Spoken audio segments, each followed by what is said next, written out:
Hello food lovers, I'm Adnana and today we are making tabbouleh salad. In a small bowl, soak 50 grams fine grained bulgur in 150 milliliters water and set aside for 1 hour.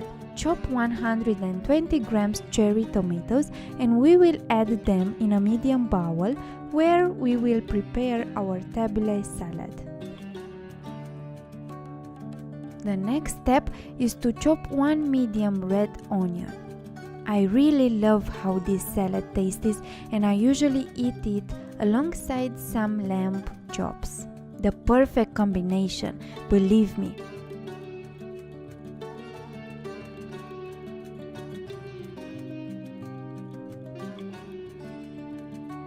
Remove the seeds from 1 pomegranate and add them in the bowl on top of the other ingredients.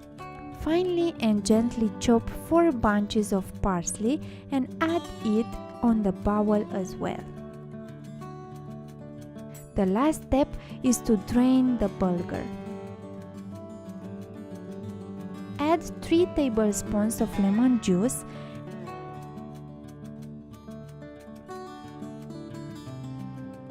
and 2 tablespoons of olive oil.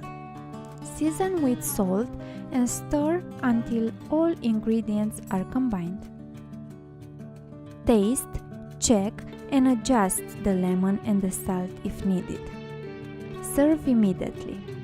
Don't forget to like, share, comment and subscribe to my channel for new recipes every week. Till next time, bon appetit!